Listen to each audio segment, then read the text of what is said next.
looking at these people with the same look he was giving them. He really couldn't understand how these two, who weren't exactly normal themselves, could have the nerve to look down on others. "Katie," Perseus shouted. Before Katie could react, the men stood at attention. "Whose head are we going to chop off this time?" Katie asked. "They all seem pretty honest to me, so there's no need for that for now," Perseus said coldly, glancing at the group. "But just in case, you should be prepared at any time." "No problem. The sword is always with me," Katie said. Why does this sentence sound strangely cool? Perseus thought about it very seriously. "I don't care how you view the relics of the gods. I just need you to do the following. Although I'd love to joke around with you, you also need to consider my difficulties. If this isn't handled well, my life will be in danger." Perseus sighed. No one said a word. Apart from Alice, all of these people had worked in Arcady, but they all collapsed halfway through their journeys. Besides the difference in strength, they were also quite certain of one thing. The girl behind them was a very stubborn and unsympathetic person who obeyed the man in front of them without question. He told her to beat them down, and they did. He told her to cut off their heads, and even if it was just to scare them, she would do it without hesitation. Moreover, the man in front of them didn't seem like a good person, and probably wouldn't be sentimental. First, Perseus smiled. This matter must not be spread. If word gets out, I will assume it was you who said it. Even if I don't take action, the City Lord's mansion will still perform its duties, and no one can guarantee what will happen afterward. Secondly, all 7 of you will be under my command. Once inside the ruins of the gods, you will follow my orders. If you disobey orders, you will be subject to military law. Third, you can choose to withdraw, but if you do, you'd better not let me see you in the ruins of God. Perseus thought for a moment, but I think no one would choose to miss such a once-in-a-lifetime opportunity, right? No one said a word. You can express your opinions now, but it's best to keep them normal, Perseus said. I heard that the City Lord's people have also been summoned, Mario said. Yes, his people are also under my jurisdiction. Perseus nodded. But he has the Deathwing Adventure Group on his side. Alice exclaimed in surprise. Those guys are wicked. How could they possibly listen to you? I have a way of handling this, don't worry, Perseus said. The Wind Whisper adventurers are also very strong. That elf man named Dylan is especially arrogant. Michael is faking it, but he is the real one. Moreover, that guy looks down on humans. He even thinks that the City Lord recruited him to curry favor with him. Aesop scratched his head. Yes, this guy was difficult to deal with, but we've already taken care of it, Perseus chuckled. How is it handled? I can have them send it over for you to see after the exhibition over there is finished. But please be prepared. If you're timid, you may not want to see it. You chopped him into mincemeat. Alice's face paled. How could I be so cruel? Perseus shook his head. Oh, I just chopped him in the neck, Perseus said calmly. Alice's face turned pale instantly, and she hurriedly hid behind Aesop. Aesop glanced at Katie and gave a somewhat awkward smile. Seriously? You're really going to cut me? I was forced into this situation, Perseus said. If we let this troublemaker run rampant, who would want to work with me? But beheading is just too much. Alice timidly peeked out. Wouldn't it be better to just kill him directly? Perseus smiled without saying a word. Chris, I have to admit you're more ruthless than I thought, Mario said. You may think I'm cruel, tyrannical, and cold-blooded, but please believe me, I'm doing this for your own good, Perseus said. While the ruins of the gods are indeed deadly allure, the things inside are not easy to take. Even if you risk your life to get them, you won't be able to take them away. You'll either die inside the ruins or outside. It's better to listen to me and treat it as a sightseeing trip. You'll get a reward when you come back, which is better than losing your life. You mean, although you like to play the fool, you're not stupid. You should know what I'm talking about. Perseus pointed to himself. You may think I'm insignificant and unworthy to point fingers at you, but this time the Empire will send a very important figure to oversee things and ensure everything goes smoothly. The only outcome of going against them is death. No, we actually think you're already very capable, Mario said calmly. Thank you for the compliment. Then you should listen to me even more, Perseus grinned. You can't do anything about me, let alone someone who is hundreds of times more powerful than me. Who could it be? Remus asked, both curious and nervous. You'll find out in 2 days. He's already on his way. Perseus looked out the window. Just moments ago, the weather had been fine and sunny, but suddenly dark clouds covered the sky, and a muffled rumble of thunder could be heard faintly in the distance. The study suddenly darkened, and everyone's faces were buried in shadow.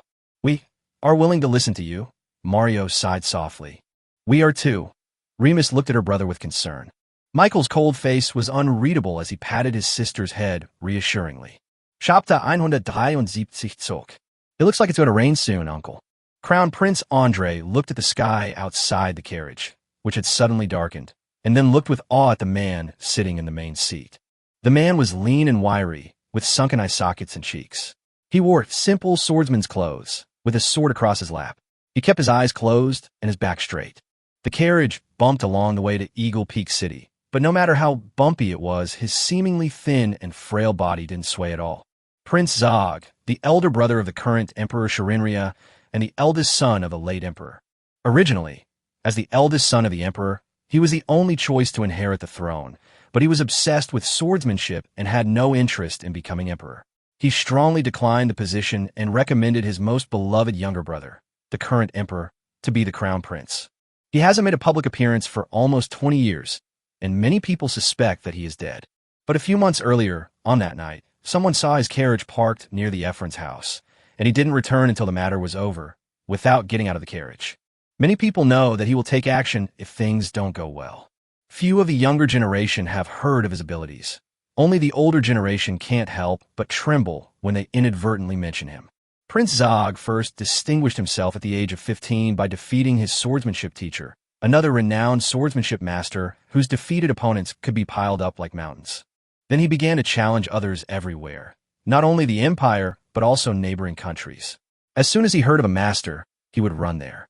He even once wanted to run to the other side of the continent, completely disregarding his own safety and the feelings of his family. The old emperor couldn't stand it anymore, so he sent him to the border to gain experience. Then, the neighboring country there suffered. Prince Zog didn't care about military rules and discipline, nor about his superiors and subordinates, nor about the number of enemies. As soon as a battle begins, he rushes towards the crowd, hacking at anyone he can grab, and has nearly been killed by concentrated fire from his own country's magical cannons several times.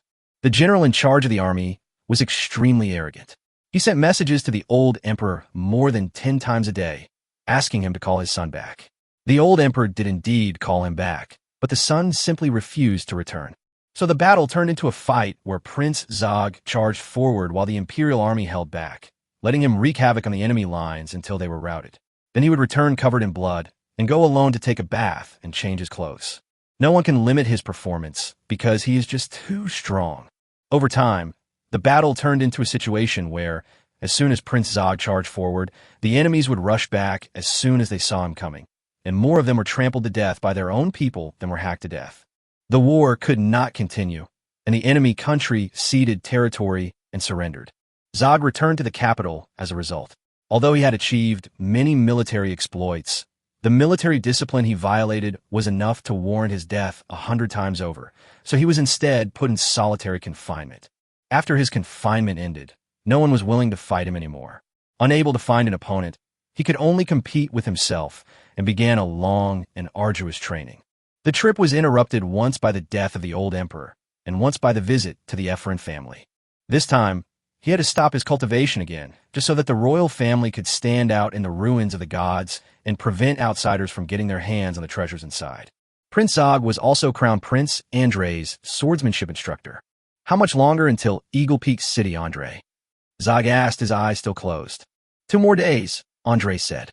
Send a team to Duke Kutul's fiefdom and tell him the news, Zog said. Andrei hesitated for a moment. Uncle, what father means is... This is what your father meant. Andrei was taken aback. Really? Was instructed? Yes. Andrei waved to the outside of the carriage window, and his attendant on horseback immediately approached. Andrei quietly gave his order, and his attendants silently turned the caravan around and headed to the rear. The size of this motorcade was arranged according to the emperor's ceremonial procession, but it was only to maintain royal dignity and undertake simple escort duties. Another group, not traveling with them, came from all over the country, even from border fortresses, and moved stealthily but swiftly in the same direction.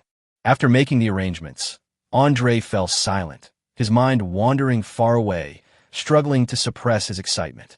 He was not happy this summer because he had just experienced the most painful change in his life.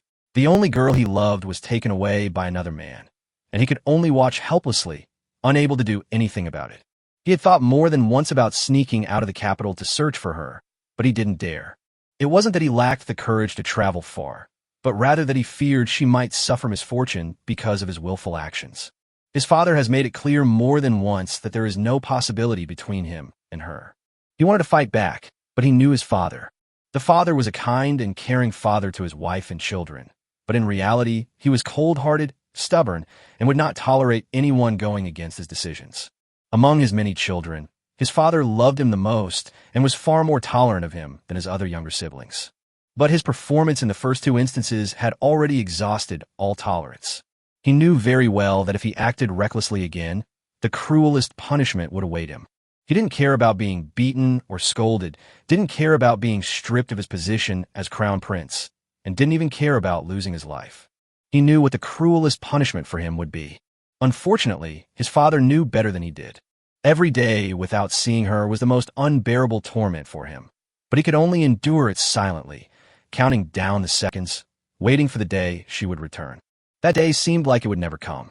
Perhaps it was fate's favor, but he finally had a legitimate reason to go find her. The moment he learned of the appearance of the gods' ruins was the most ecstatic he had been in months. He knew what the relics of the gods meant, and how important they were to their royal family and empire. But to him, nothing was more important than seeing her. He swore to the gods that he would cherish this opportunity. This time, he was determined to win back her heart, no matter what it took. "Andre, your mind is in turmoil," Zog said. Andre was startled, his thoughts returning to reality, and he broke out in a cold sweat from the tension.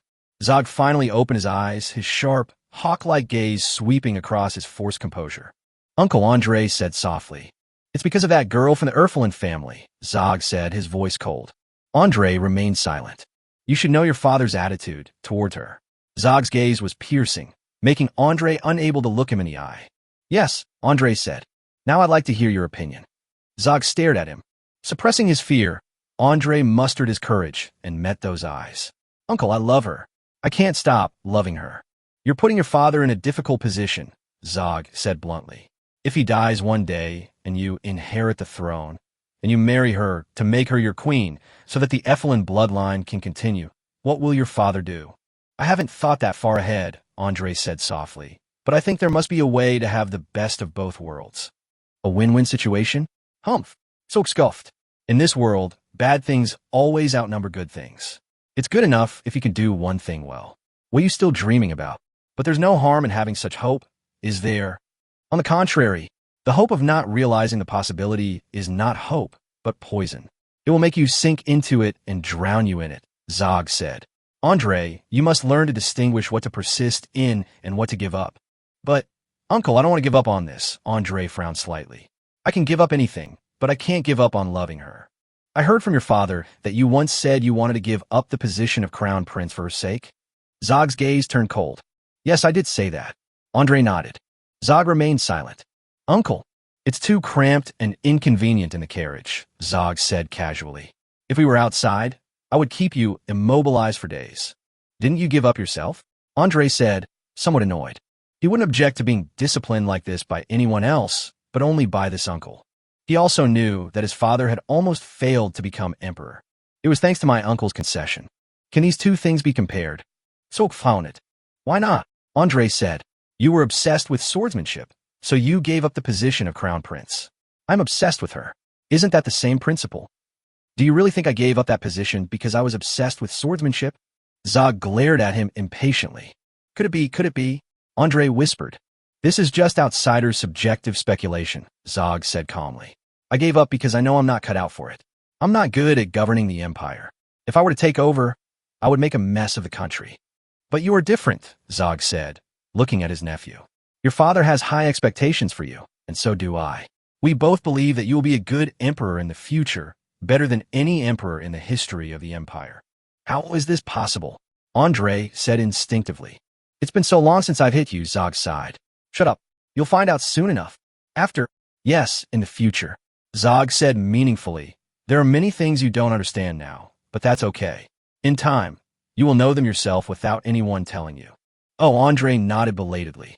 Then the two of them really fell silent. Now, he can focus all his attention on missing her. But suddenly his mind was filled with a thick fog, and he couldn't see